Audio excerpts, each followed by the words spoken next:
Okay, let us look at the Isnan function. This function is nan, not a number. Both the ends are capital. It's a function, and let's see what it does. Um, let's say you take an input variable number and you ask the user to give you, uh, you prompt the user to give you a number please. Give an example too, like 10. Now you want to check whether this was a number or not. Let's say you even parse it to remove any extra characters at the end, like a space maybe. So let's even parse it as an integer or even as a decimal. So let's parse it. And now let's see. We take isnan num. Now isnan num will return something. Is not a number num? So if num is not a number, it will return true. Is it true that num is not a number? Is not a number num? So num not a number, true. And how do you see it? I can either alert it out or I can put it in a variable. It's going to return true or false, and that's why it can be used in conditional loops. That hey, if this is not the case, do this, or keep doing this if this is not the case. Keep prompting, and we'll do that just before we end this example. Right now, I'm going to say alert this out. Whatever isnan is holding, just alert it out. So see what I've done here. I've prompted user for number. I've passed it, put it in number, and then I'm saying check whether it's not a number and tell me what do you feel. So let's run this. So okay, it's giving me an example. Number please. So I'm going to put, let's say, big number, maybe some characters. Actually, it's a floating point number, so I can go 94.45 and space. Okay. False. Is not a number, false. So it is a number. Is not a number num?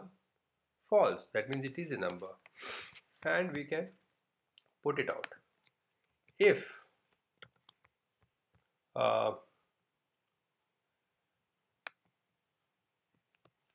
not is nan, because we want to know if it is a number, we want the output. If it is a number, so you see how this double negative is used.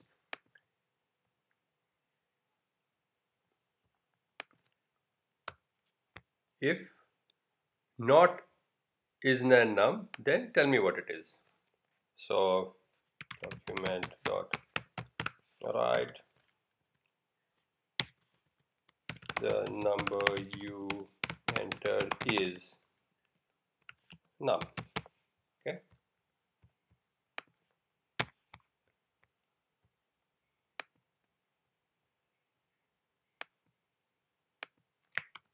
I have an error here.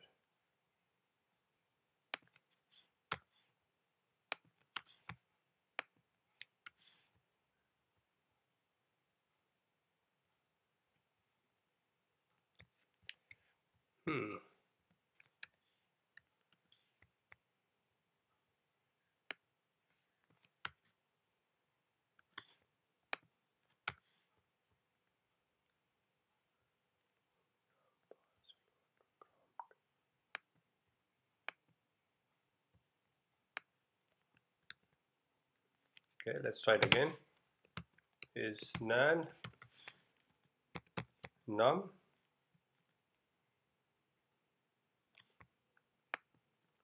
If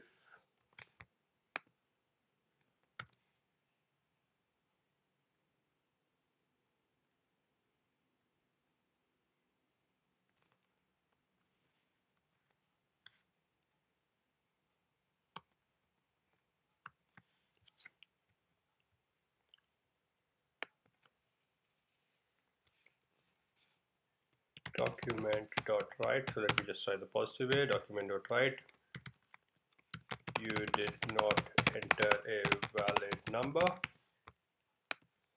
else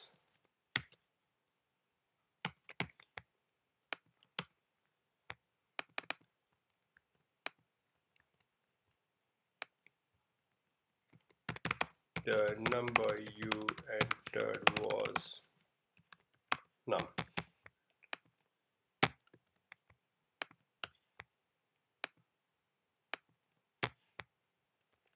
So if it's not a number, I just change my approach. If it's not a number, um, say you did not enter a valid number, otherwise tell the user the number, and let's see if this works. So if I don't give it a valid number, you did not enter a valid number. If I give it a valid number, it gives me the number you entered. Even if I give it a number that can be parsed as a decimal, it should say 123.45. So 123.45. So the whole idea is this returns a true or false, and I showed that to you by an alert. And if it is true that num is not a number, it says you did not enter a number. Otherwise, it will be a number, and you can say this was your number. So very important to remember this Isnan. And I think in one particular case we did this where we went do, and we kept prompting for a number while. So as long as it was not a number, we kept prompting for a number. And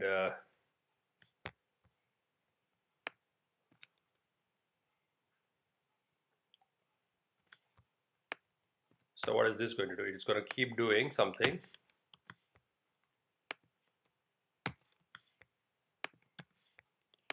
I just like to keep the brackets in the line. So it's going to keep doing what it's going to keep doing. It's going to keep prompting as long as whatever is entered is not a number. Now, because this is at the end of the loop, because this while is at the end of the construct, I can put a semicolon here, and I should. So let's have a look at this. So this one, it cannot read it as a number. It says, prompts me again. This one, it reads as a number. Even this one dot this one, and this one can be read as a number. It has got enough information to parse out a number. So it parses this out and tells me the number. So this is a loop where we can make sure that the user gives you a number.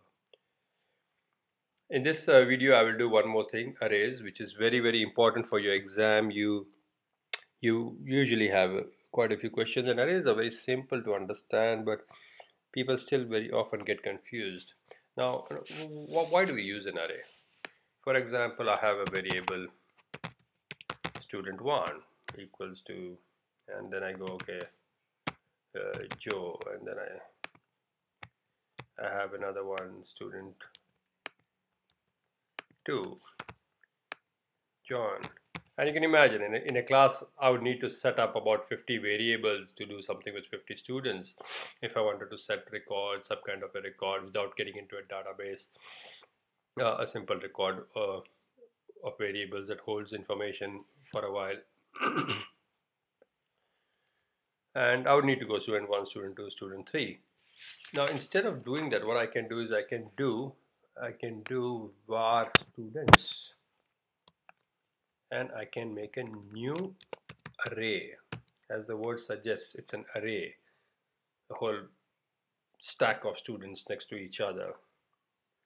It's equal to new array. I can define an empty array, or I can define an array which is, so I'll just make students2, which has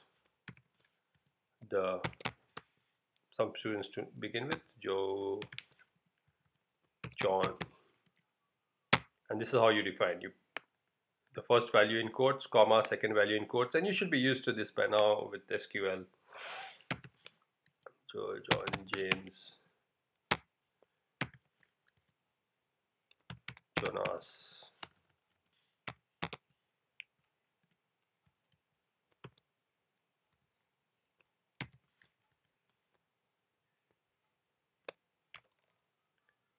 Jeremy. Okay, there you go. Now, very important here that the array, how do I actually get each of these elements out? Okay, and what is the sequence in which they are addressed. So if I wanted to extract Joe, for example, I would write, normally to extract an array, a variable, you just say students. Okay, you put a variable name and it would write it out. But now I want to extract from this variable, actually I'll just use, to make it easy, I'll just use students here. Variable students equal to a new array. So I'm going to write out students. But which student do I want? I want 1, 2, 3, 4, 5 students. An array always begins with 0. Always. You always count from 0. Just like in binary, you count from 0, 1. Binary isn't 1 and 2. Binary is 0 and 1. Just remember that. Array also starts from 0. 0, 1, 2, 3, 4. So the 0th element, the first element is addressed as students 0, students 1, students 2, students 3, and students 4. So when I say document.write students 0, you can expect Joe. So if I come here, you can see Joe. And if I say 3, what do you expect? Always count from 0. It's not 1, 2, 3. It is 0, 1, 2, 3. So you should expect Jonas. Jonas. There you go. Now if I say students, and because it's an array, we are always going to use square brackets. Students 0, 1, 2, 3, 4. If I say students 5 is equal to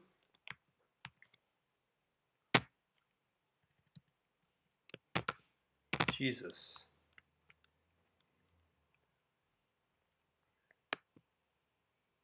Then I should be able to write out that student. It's going to take this and 5, and we'll just check whether that has gone into the array. We'll just check whether it's gone into the array. Something wrong that I did. Students, yeah, students. So students 5, and if I repeat that, there you get Jesus. And you can see how 0, 1, 2, 3, 4, 5, and so on. So now my array actually has got an additional name here after this. Now my array looks different because I've added a name. You know, we will do for loops again, but you have done for loops in the class, so I'm going to show you this example. Suppose I wanted to pull out all the names from an array which had 500 names. I can't keep doing students 5, students 6, and so on, you know. Because you have done for loops, I'll show you something. I'll show you an easy way to add or to output names. So instead of document writing 5, 6, 7 or 0, 1, 2, 3, an easy way is I put this as I. Okay, and I say for I equals 0 because my first element is 0. For I equal to 0, as long as I is less than or equal to, how many do we have? 5. In fact, there is a way where you can tell him to go and get the length of the array, which means it will, I think I can say students.length, and it will actually go and find out how long the array is. So you don't even need to know how many names are there in the array. And if I go to W3 schools and I look for array.length,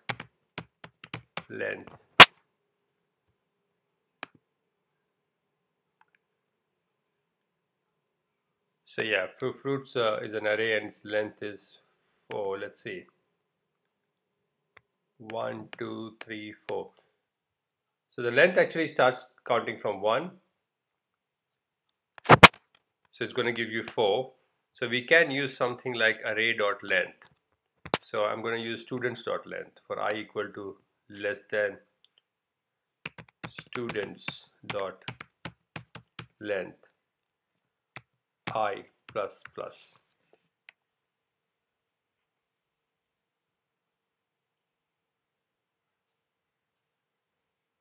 So I want 0, 1, 2, 3, 4, and I don't need the last one. You can see students of length is going to return a 5, and I really need from 0 to 4. So starting from 0, 1, 2, 3, 4. 5 is not less than 5, so I don't need it. I just need from 0 to 4, because students dot length is going to return a 5, because I've got actually students dot length is going to return 6, and I need only 5 from 0 to 5.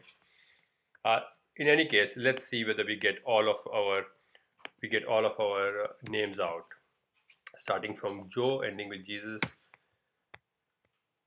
So starting from 0, keep incrementing and keep outputting until the number is less than the length. Let's have a look at it.